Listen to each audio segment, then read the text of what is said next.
بسم الله الحمد لله والصلاة والسلام على رسول الله وعلى آله وصحبه أجمعين. So my sisters and my brothers, Imam Abu Hanifah rahmatullahi alayhi was not only a knowledgeable person who knew how to explain things and knew how to clarify things, he also knew how to get himself out of situations, but he was also a man, definitely, first and foremost, of great faith, great connection to Allah subhanahu wa ta'ala, and this is what I want to talk to you about in a very short while. I wanted to say that Imam Abu Hanifah, when his Imam Hamad died, he took over his school. When he took over his school, he had 1,000 students. In 1 year, every single school in Kufa had closed down and they all joined in the school of Abu Hanifah. More than 50,000 students at one go. When we say student, I don't mean like the way I'm sitting here and you're sitting here. Or you go to school from 9 to 5 and another teacher comes. No. In those days when you said student, they basically lived with them. They were with them their life. They even slept in the same place they slept. They ate with them. They were with them every single day in hardship and in ease. They were with them for years. When they finished taking everything they can from them, then they had to be qualified or they move on to the next Imam. So Imam Abu Hanifah became that.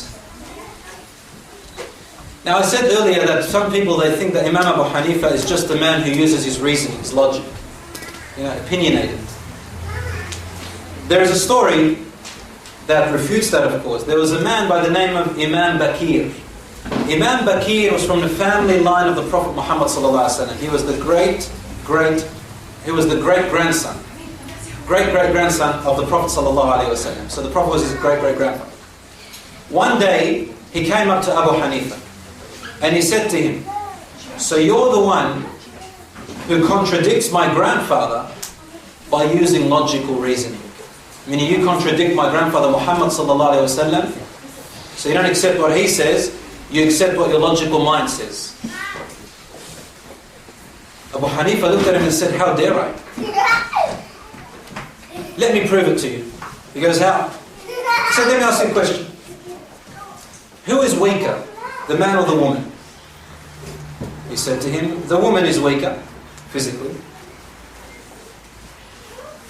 So he said, "Well then, it only makes sense that in inheritance, she should get more than the son. The daughter should get more of inheritance from her father than the son or mother, because she's weaker. But I didn't say that. I said what Muhammad sallallahu alaihi wasallam said, or what Allah said. لِلذَّكَرِ مِثْلُ حَظِّ الْأُنْثَيَيْنِ. For the boy, double of what the girl gets." There's a reason for that, of course, but I'm not talking about that. Then he asked him another question. He said, "Which is more important, prayer or fasting?" He said, "Prayer." He said, "Then by logical reasoning, the woman during her menses, she doesn't fast, right? Or pray. Isn't that right? But by logic, she should make up her prayers and not make up her fasting.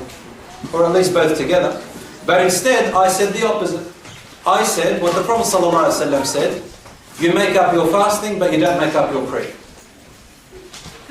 And he used one more about Ali radiallahu anhu, that if you wore your khuf and you wanted to make wudu, logic reasoning says that you should wipe underneath that khuf rather than over on the top. But Islam says wipe over the top. So Imam Abu Hanifah, for those who think that he was a man that just uses logical reasoning, you are far away from the truth and you are far away from understanding who he really was. And unfortunately some people, they think that and they follow his school and they adopt the same method in their life. They use logical reasoning and they don't realize that some of them go actually against the Prophet ﷺ's teachings by just using common sense. And And remember, the media and the society affects how we think. You know, the next thing we'll know is someone will come up and say, yeah, what's wrong with homosexuals? Logically, it's their business, so it's okay. And so on. When he said that, Imam Bakir, who is the great-great-grandson of the Prophet ﷺ, a tear dropped from his eye, and he grabbed Abu Hanifa's forehead and kissed it. And he said, thank you. You know, he loved him after that. Imam Abu Hanifa reached the state of mujtahid. Does anyone know what mujtahid means? A mujtahid? Anyone heard of that word? What do you think? When he can make his own choices, his own school almost. Very close, good boy, good young man. He said when he can make his own, but then when he can look at a verse or a hadith and from that directly make a ruling and people follow. So like a mufti, a mujtahid. The rest of us, we have to go through, we have to go upon what scholars have said. Unfortunately, a lot of us here will make ourselves scholars, mashallah. Bang! And if someone opposes us, out come the boxing gloves. We shouldn't do that. It's not about your ego. It's about the religion of Allah. And if you had known how important, how dangerous it is, then you would have cut your tongue and swallowed it so you can never talk again.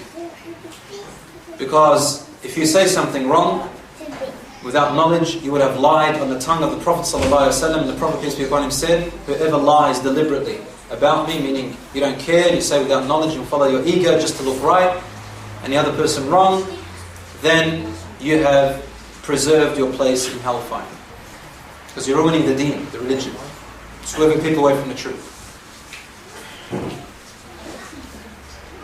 We said that the new Khalifa, the new leader of the Muslims was Al-Mansur. And this was the Umayyad, they had taken over the Umayyad era. And he thought that the Abbasid Empire is going to be better, but unfortunately they were even worse. Corruption in the courts, corruption in favorism, taking money from the people in zakat and spreading it among their relatives and family, giving leadership and the seat to their sons or their relatives, and so on and so forth. Imam Abu Hanifa opposed that tremendously, and all the scholars did as well, but he stood up the most. He was the most vocal. And as I said, he was very independent. That's why he did so. Didn't need them. And that's because Greek philosophy and rationalism came in, and there were two groups called Mu'tazila and Khawarij. Now I want you to remember these names, because we're going to talk about them later on. You know how today we live in the 21st century, there's new ideologies such as atheism, which is going out there, Scientology, and I don't know what. And we got these sects in the religion. Well, in those days, the knowledge that was corruption was something called Mu'tazila, the Mu'tazila, and the Khawarij. In Abu Hanifa's time, the Khawarij were more. The Khawarij, they started the time of Ali radiallahu anhu, a little bit before, and they're the ones who killed Ali radiallahu anhu. They killed him because they basically told him he's out of the fold of Islam. The problem with these people, Khawarij, they were terrible, man. They had beards longer than yours and mine. They prayed more than you and me in the night. They memorized the Quran and read it better than any one of us. There's so many good, and you think that these are saints, these were angels sent from the sky. But their character opposed it tremendously. These people were barbaric, violent, and they went to extremes. You know, like food, if you add salt to it, it tastes nice. Put too much salt, you ruin the food. You add no salt, you can't taste the food. So these Khawarij, they went way beyond, they were extremists. They were so extreme that they said, anyone who does just a sin, like let's say you lied, you swore, you looked at something haram, just a sin, you'd become a kafir, become a disbeliever. You have to say the shahada again, and if you don't, you're put to the sword. They also said that anyone who doesn't agree with our view is also put to the sword. So, you can't do a sin, ever. You have to be, otherwise you have to say the shahada again. And if you don't agree with their view, you're also put to the sword. One of them was Abu Hanifa, he didn't agree with the Khawarij. So, one day, they entered upon him with the sword. That's what they were doing. They were going around to people, and they were questioning them. Do you believe or do you not believe? And if they say we don't, they put him to the sword. They actually kill him on the spot. Abu Hanifa was a very smart man, and he said something that started the trend which saved the lives of many people. They entered upon him one day while he was studying, they bashed the door down, and they said to him, repent. He said, from what? What do I have to repent from? They said, actually I'll talk about that later, but first they came in and they said, repent. They said, we said, from what? And they said, repent from your views that are against us. And then when he saw that he had to either agree with them or get himself out of it in some way, otherwise they're going to kill him, he recited the verse from the Quran. وَإِنِ اسْتَجَارَكَ أَحَدٌ مِّنَ الْمُشْرِكِينَ فَأَبْلِغْهُ مَأْمَنَهُ حَتَّى يَسْمَعَ كَلَامَ اللَّهِ. And if any one of the polytheists, idol worshippers, seeks your refuge, then give him refuge. Like, don't touch him until he hears the words of Allah. They considered Abu Hanifa a polytheist, a kafir. So he used the verse about the kafir. Like, what can he do? He didn't say, I'm a kafir. But he said, and if a kafir, a polytheist tells you, please give me refuge, then give him refuge. So he just went their way. If you can't beat them, you've got to go along their way. And that's a very smart, wise thing to do. By that, he saved his life. He used the verse because they're lulu, they're twisted in the head. So he said, if a polytheist seeks refuge, then give him refuge. And the Khawarij, they looked at each other and they said, leave him alone. He has used the words of God against us. He's a polytheist, we can't touch him. So I'm a polytheist, don't touch him by the words of God. What else is he going to do? And sometimes you need to do that. In any argumentation, any problem, if you know that a bigger problem is going to occur, you can get yourself out of it in some way or another. And this is when I said that, when he said the truth, he didn't say the truth like black and white sometimes. Sometimes you need to say the truth in a different way because to save yourself from a bigger harm. But you don't just use it for your egos or for your desires. So he became a thorn in the hearts of the Khawarij. They couldn't beat it. This guy, mashallah, Imam, was unbelievable in his reasoning, his education, in his knowledge. There was another Khariji, a man from the Khawarij, his name was Al-Dahhak. He once came into the masjid and he said to him, repent. He said, repent from what? And he said, I am told that you agreed to Ali radiallahu anhu, he agreed that when Ali said, when he having a dispute with Muawiyah, he decided to settle his dispute by having what they call an arbitrator, meaning just get someone to be a judge between them, like an umpire. The Khawarij, they didn't believe in that. They didn't believe you're allowed to have an umpire, and they also accused Ali radiallahu anhu of getting an umpire from his family, like someone who is his friend. They said this is wrong. And you, Abu Hanifa, you agree with what he did. So repent. If you don't repent, the sword. So how can you agree to it? So Abu Hanifa looked at him and he said, then let me speak. He said, I want to debate you. He said, okay, if you want to debate me, then how are we going to know who's right or wrong? We have to put an umpire, an arbitrator. He said, okay, put him. And the Khariji, he pointed to a man who was also from the Khawarij. And then Abu Hanifa said, you just did exactly what Ali radiallahu anhu did. So why are you disputing with me? And that's how he immediately, bang, straight away. And the Khariji person, he put his head down and he had nothing to say. He walked out and he never repeated what he said to Imam Abu Hanifa ever again. Abu Hanifa distanced himself from every kingdom or palace. He didn't like to associate himself with kings and palaces and people in power. He didn't like them because he felt that they were going to attract him to say the wrong thing. And he was. They could easily use him. And today still people use scholars for their own benefits, right? We can see a lot of puppet scholars these days, unfortunately. So once, he used to say to the people, be careful of going to the Khalifa, the leader. And fear him just like you fear fire. Don't go to him, to his courts, except for some specific purpose. Otherwise you lose respect.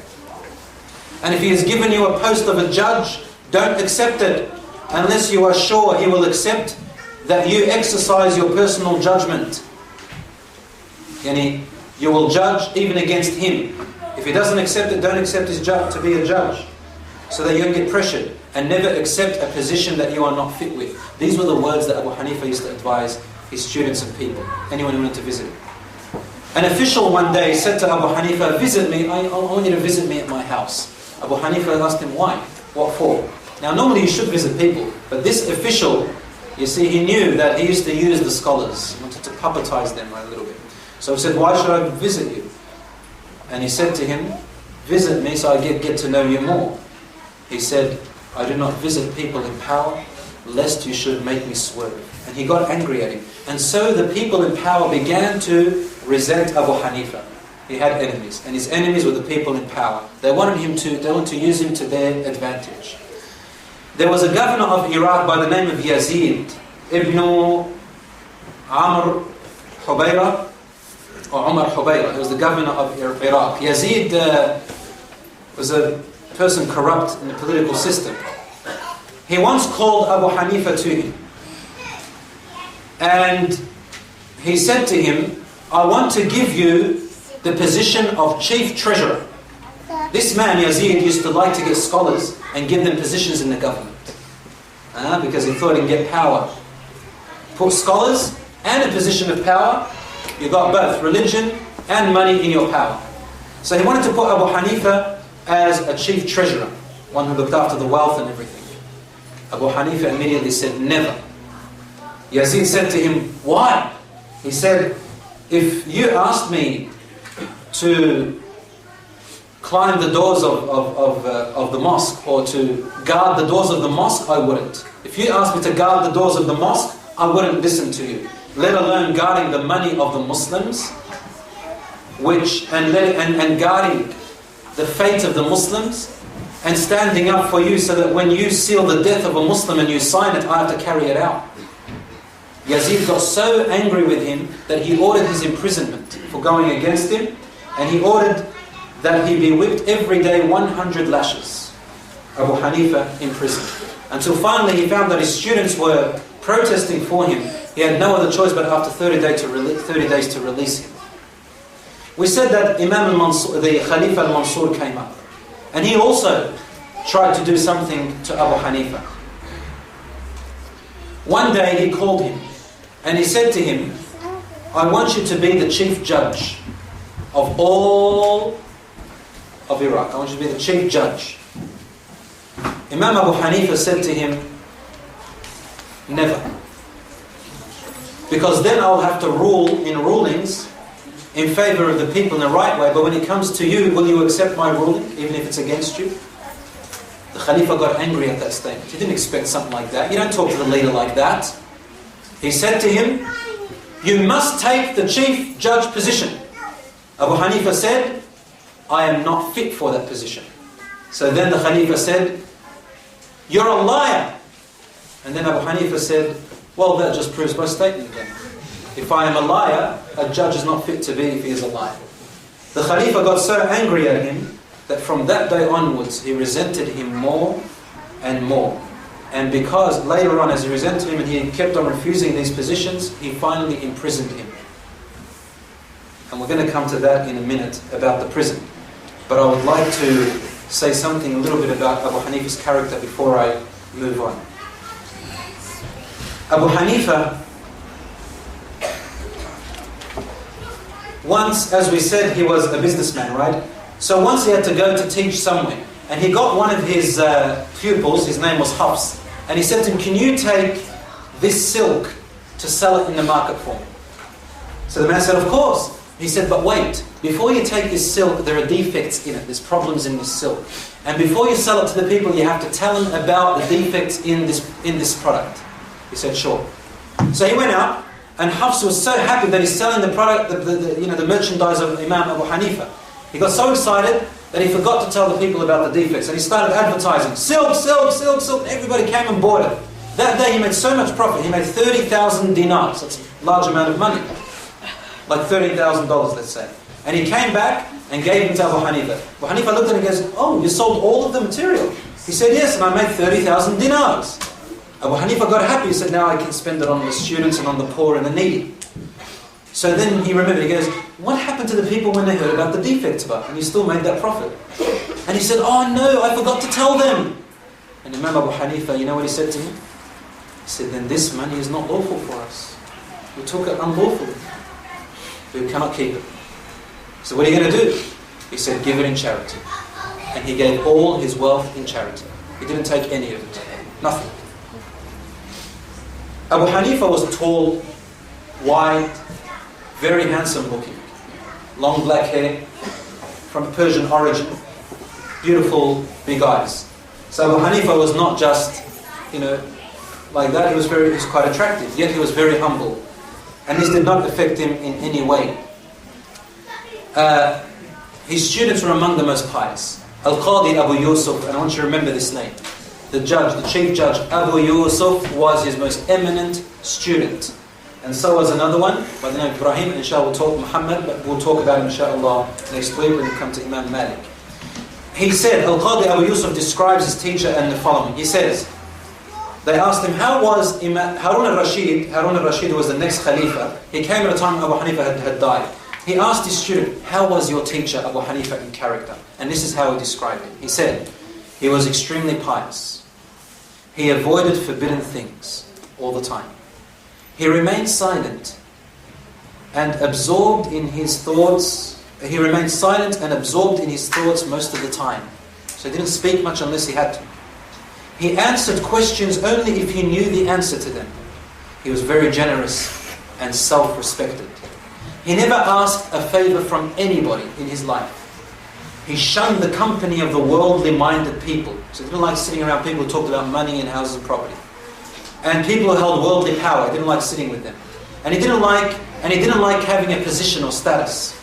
He avoided gossip and slander, and he only talked good things about people, even if there was bad to talk about them, even against his enemy. He only spoke well, or he was silent. Not like us today. If we hate someone, we mention every name under the sun to them. Abu Hanifa, even his enemies who imprisoned him and whipped him, he had nothing to say but only good, or he was silent. And this is wallahi the test in his life. He had profound learning abilities, generous with his knowledge as well as his wealth. This was Abu Hanifa. Once, a man owed Abu Hanifa 10,000 dinars. And he saw him one day, Abu Hanifa saw this man, and this man tried to avoid him, move away from him. So Abu Hanifa went up to him and stopped him. He took him aside and he said, why are you avoiding me? Not like us today. If someone avoids you, you avoid them. You go back and you say, who do I think they are avoiding me? And we start talking about it. No, Abu Hanifa was sincere. He went right up to him and said, brother, why are you avoiding me? What have I done? And the man said to him, Wallahi, Abu Hanifa, I'm embarrassed. I'm too shy because I owe you the money and I can't pay it. Abu Hanifa looked at him and said, well, you don't need to avoid me. I'd rather you be my friend. If you can't pay them, then don't. And he let him off 10,000 dinars.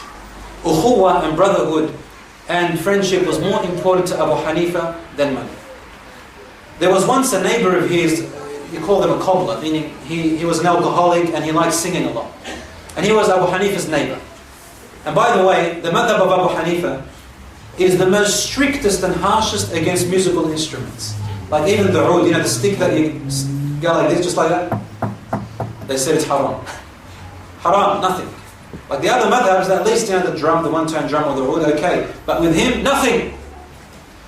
And he had a neighbor who used to love singing and music, and an alcoholic. So let's see how Abu Hanifa dealt with him.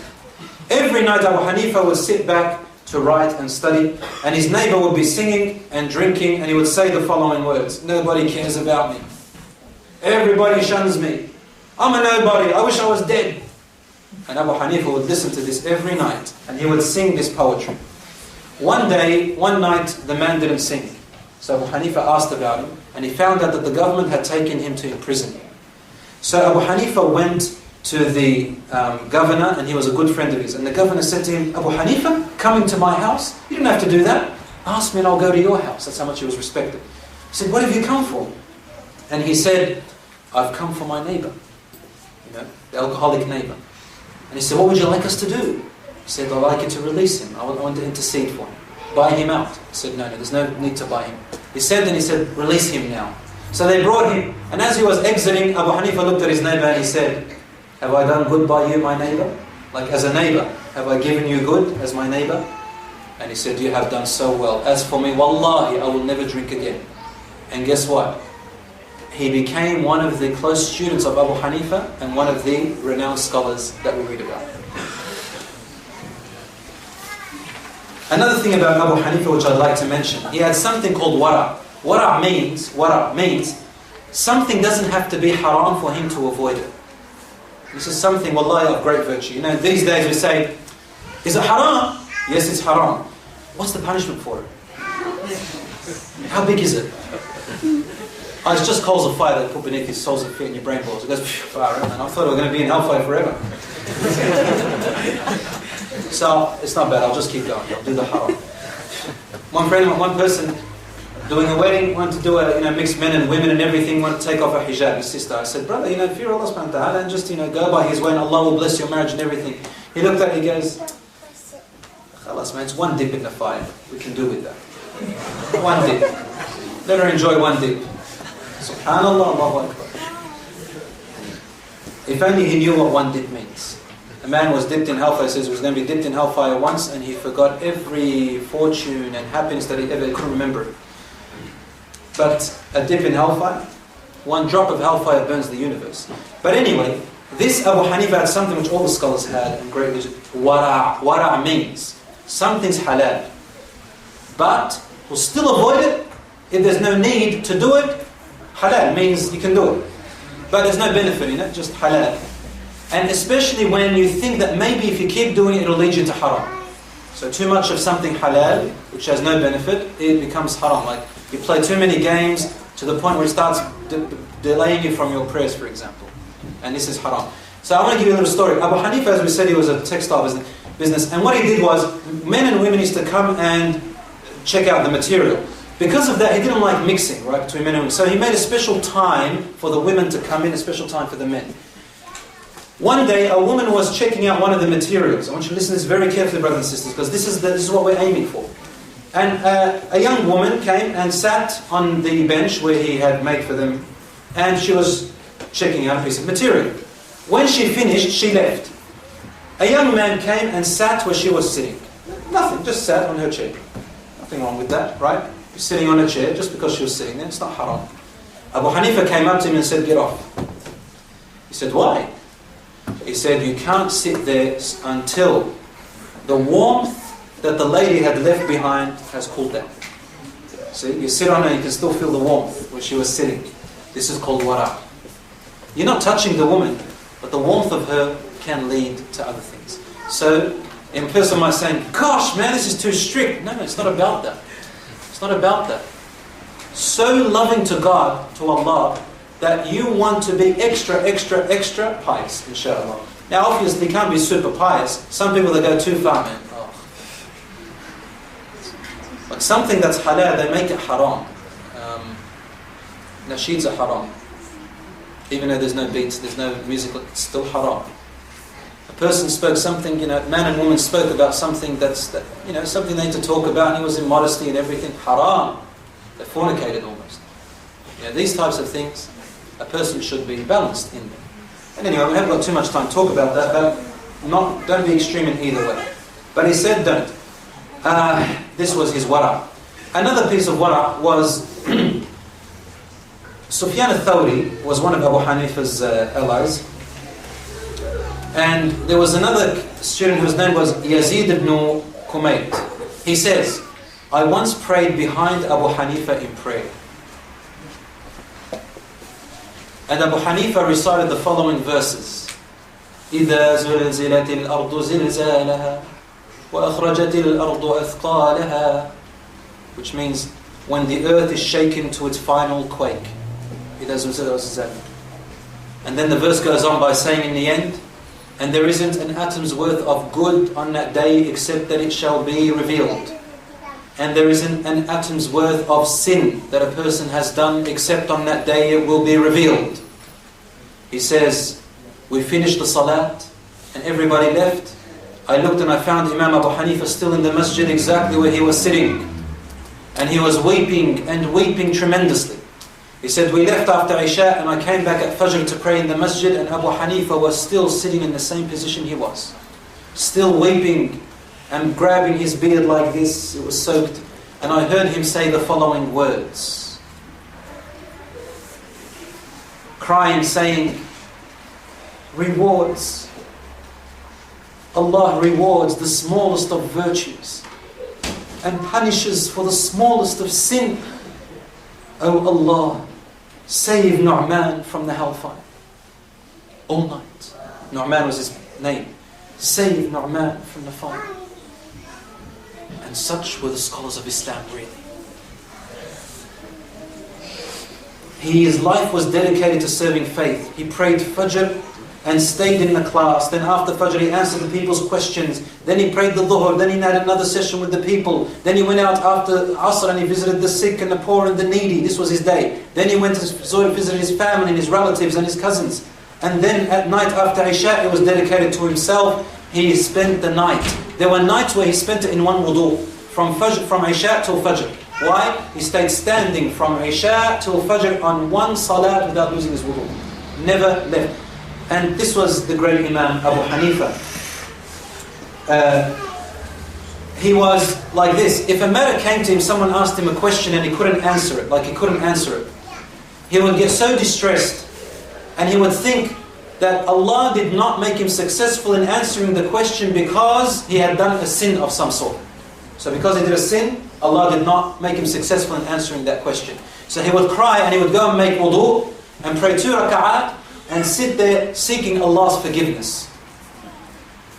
Making istighfar. One of his students or his contemporary scholars named Al-Fudayl ibn Iyad, one of the greatest scholars, he said, when he heard about Abu Hanifah, he cried and he said, Abu Hanifah did not have many sins to repent from.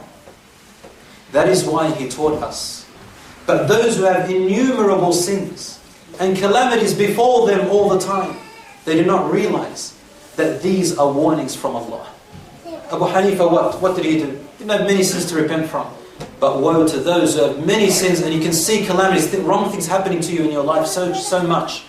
And you think that you are an angel. You walk away and it could be that Allah is warning you. Return back to Allah. Close your mouth. Stop backbiting. Stop slandering. Connect the ties. Stop lying. Stop swearing. Stop delaying your prayer. Stop. These are warnings from Allah subhanahu wa ta'ala. And this is Abu Hanifah. Just because he couldn't answer a question, he'd make istighfar because he thought it was a sin. And he had not much sin to do it. One scholar said, I don't imagine that Abu Hanifah actually had any sins in his life. One of them exaggerated in that sense. One man came to Abu Hanifah one day and said to him, distressed, I lost my money. I don't know where it is. Abu Hanifah looked at him and he said, this is not a fiqh question. I don't really deal with these matters. But because of his spirituality, he said, but go home and pray to Allah. Meaning, I don't have an answer for you. I can't find your money for you. It's not a fiqh question. Imagine that, fiqh. And if you lose your money, you find it this way. No. He said, listen, I don't know how to find it for you. It's not a fiqh question. But I can tell you this. Go and pray to Allah subhanahu wa ta'ala and keep on praying. So he went and he started praying. Then the man remembered and he found his money. Immediately he raced back to Abu Hanifah and said, Imam, it worked. You're the greatest. I thank you. I prayed until I found it. Abu Hanifah looked at him and he said, of course you're going to find it.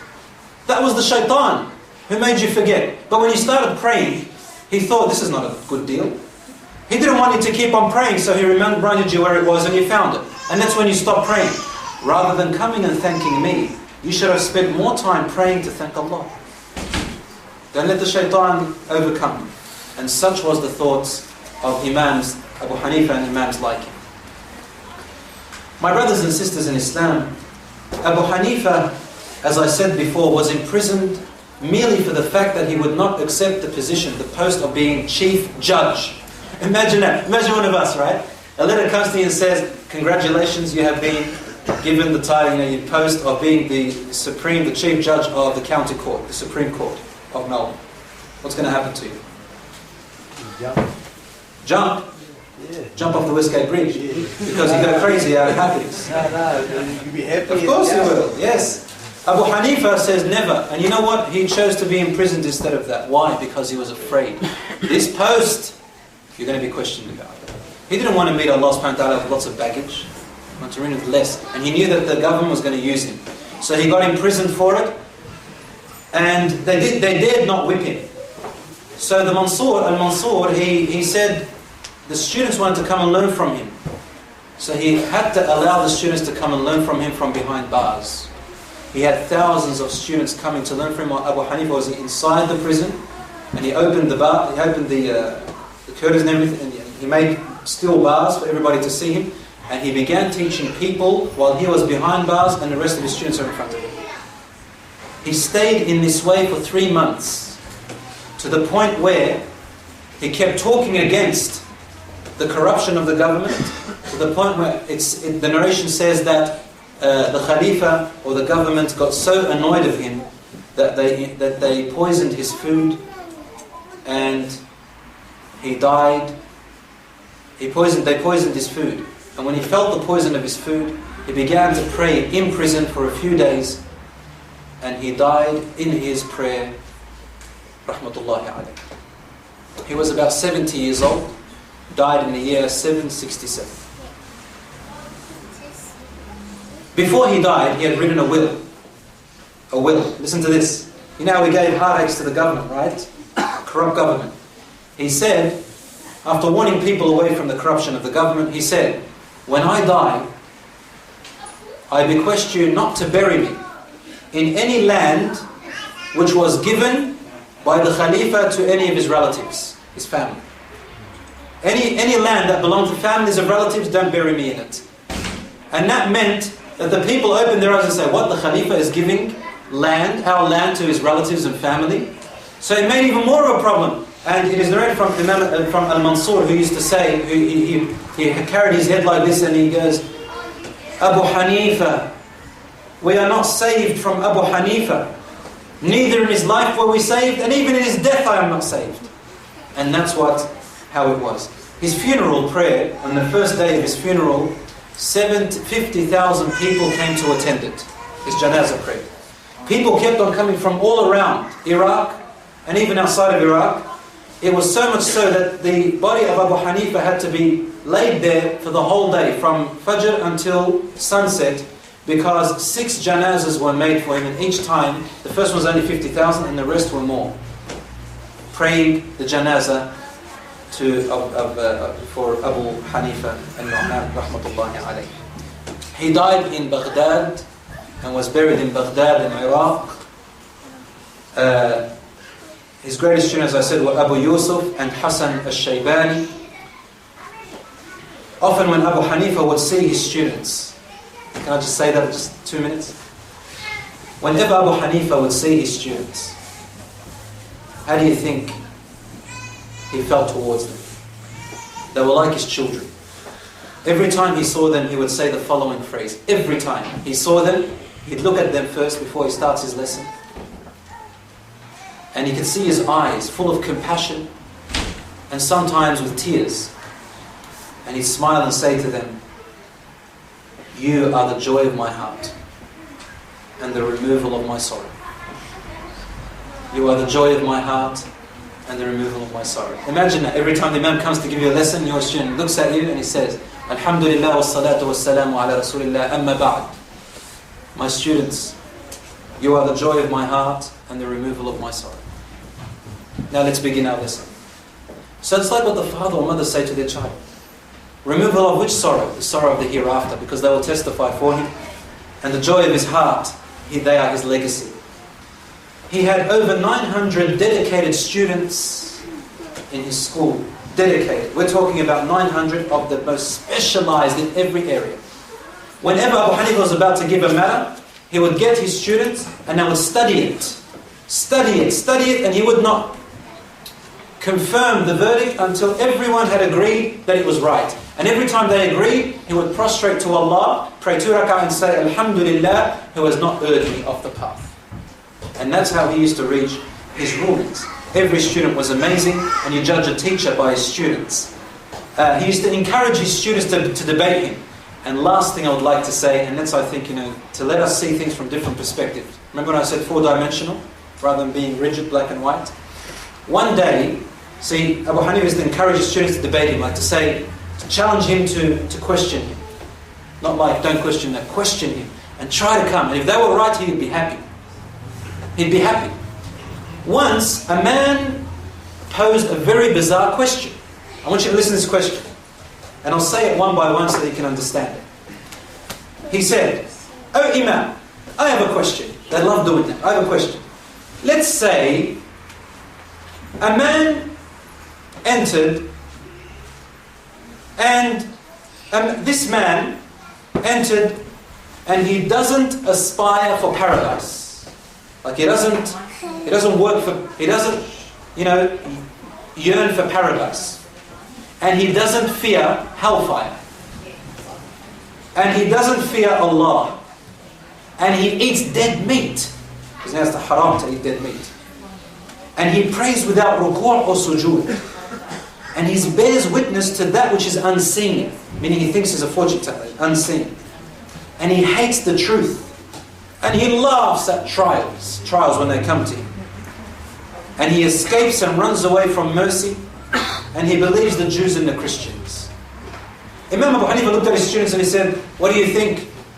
And his students all said, "Of course, this is clearly a disbeliever. He's a kafir." Abu Hanifah looked at them and said, "On the contrary, I find him clearly a very strong believer." They said, "How, ya Imam?" He says that he doesn't aspire for paradise and he doesn't fear hellfire. He said, this man aspires for the creator of paradise instead of paradise itself. Meaning he loves Allah, the creator of paradise, more than he loves paradise. As for not fearing hellfire, he fears the creator of hellfire more. As for he doesn't fear Allah, he says he fears no injustice from Allah. So why should he fear? He eats dead meat, it means he only eats fish. Because fish, you can fish it out and it comes out dead, and that's the only thing it's allowed to eat if you have to hunt for it. So he eats fish. As for he prays without ruku' and sujood, he prays a lot of funeral prayers, janazas. So it's pious. As for bearing witness to that which he cannot see, he bears witness that there is no God but Allah and Muhammad is his messenger, yet he hasn't seen either. As for he laughs, he hates the truth. He said yes. He hates the truth, which is death. Because Allah calls death in the Quran truth. Because he wishes to obey Allah for longer. He wants to live longer to obey Allah. As for he laughs at trials, you shouldn't laugh at trials, you should take them and think about them. He says his trials are his children and money. He laughs at his children and he smiles when he makes money in halal. These are trials, but aren't they? Money and children are trials. As for he escapes and runs away from mercy, he considers mercy a rain. Meaning when he escapes it, the rain, the rope is still hanging on to him. So no matter how far he goes, the mercy will still save him. It's like a rope. He considers mercy one that saves him. Or he considers mercy as one where he can do so much haram and put his hope in mercy instead. So this is a strong believer. As for he believes the Jews and the Christians, he says yes. He believes the Christians when they say that the Jews have nothing to stand on, and he believes the Jews that the Christians have nothing to stand on. The point of that, brothers and sisters, is this. We're talking about hypothetical man. They said, disbeliever. Chop the neck off. Like that. Obviously we don't do that, but it's disbeliever. He says no. He's teaching us, his students, that he always found a reasonable explanation in every situation. Where that situation didn't seem to have any reasonable explanation at all. So when you look at it and say, there's no other way out, he always found another explanation. Also, he always tried to see the good in people when others innocently missed it. You look at someone, they do something wrong, try and see the good in them. Always try to, the hadith of Prophet ﷺ, or the companions, they said, I think it was Umar who said, always try to find 70 excuses for your brother. Try and do that. Between husband and wife, they always, when they conflict, what happens? The first thing they do, wife begins to mention all the good things she's ever done. Husband, all the good things he has ever done, retaliation. Why don't we reverse it? Let the husband mention the good that the wife's done, and the wife mention the good that her husband has done every now and then, and that way you appreciate each other more and love will increase. Rather than saying, I've done this and I've done that, and I've done this and I've done that. What do you've never done? And then you retaliate. It becomes a war. With this group of students, my dear brothers and sisters, they developed the great school of thought the school of thought of Abu Hanifa, the Hanafi madhab, and his students Abu Yusuf and Hassan al-Shaybani, as we mentioned before, they explained it after him and elaborated it and added onto it, and they criticized some of it, disagreed with some of it, and this is what Abu Hanifa taught. He taught to criticize any information that does not come from the Prophet ﷺ, and to disagree if they find the truth, but not to criticize because of jealousy, and not to disagree because you want to look better. He used to say, هذا رأينا, this is our opinion, نرجع عنه غدا, tomorrow we may differ, فإذا صح الحديث فهو مذهبي, then if the narration is correct, then it is my school of thought. And this was his thought among others. The school of Hanafis spread throughout the Seljuk Turks. The Turkish sultans took it as the Hanafi madhab. The Ottoman Empire followed the Hanafi madhab. The Hanafi school later developed and things were added upon it. But by principle, it was owed to Imam Abu Hanifa. All the principles, and most of the principles that scholars came after him, 90% of them, they used the principles of Abu Hanifa to deduce and deduct rulings. Among them was Imam al-Shafi'i, and this is what he said. Imam al-Shafi'i said, anyone who wants to excel in Islamic law cannot do so without referring to Abu Hanifa. Allah has blessed him with gift of wisdom and understanding. Ahmad ibn Hanbal, Imam Ahmad, when he was asked about Abu Hanifa, he said, Subhanallah, in matters of knowledge, piety, abstinence from the dunya, and preference to the hereafter, he was of the highest stages that nobody else would be able to occupy. He was lashed for the simple reason that he refused the post of a judge offered to him by Abu Ja'far al-Mansur. May Allah's mercy shower him, and may he attain the pleasure of Allah. This is what Imam Abu Hanifa, Ahmad ibn Hanbal said about him. Among the sayings of Abu Hanifa are the following. No one has been in greater loss than someone who attains knowledge and the knowledge did not prevent him from haram. Secondly, a person who talks about religion and does not think that he will have to answer for what he says does not know the meaning of religion. Thirdly, if the religious people are not friends of Allah, of God, then God has no friends in this world. Number 4, knowledge of religion will never have its roots in your heart if you learnt it for the benefit of this world. And lastly, he said, to have learned disagreements with someone who has no sense to have learned, or to disagree, to have a learned disagreement, like you want to disagree with someone on knowledge, with someone who has no sense of knowledge, is to annoy that person unnecessarily. So you want to come, you see someone doesn't know much knowledge, so you use your knowledge. So what do you say about this? See, you are wrong. And what about this matter? Did you know? What do you know about religion? And you know that this person has no sense of knowledge. So you want to look like a lion, big man in front of him, giant. Then you are annoying this person unnecessarily and you will be judged for what you say. My brothers and sisters in Islam, finally Abu Hanifa was once walking and a little boy, about 12 years old, 10 years old, he saw Abu Hanifa walking and there was a ditch, a little ditch on the road. And Abu Hanifa looked at the little boy and he said to him, son, be careful, you're playing around here, be careful you don't fall in that hole over there. The little boy looks up at him and he said, me be careful, you should be careful. The scholar looked at him and said, son, you have taught me a huge lesson. And that person became a scholar later on. What did Abu Hanifa learn from it? What he learned from the student was this. If the boy falls in the hole, he only harms himself. Meaning, if he does a mistake, he only harms himself. No one's going to follow him. But if Abu Hanifa makes a mistake in the deen, generations to come are also going to fall. So if Abu Hanifa falls, generations will fall.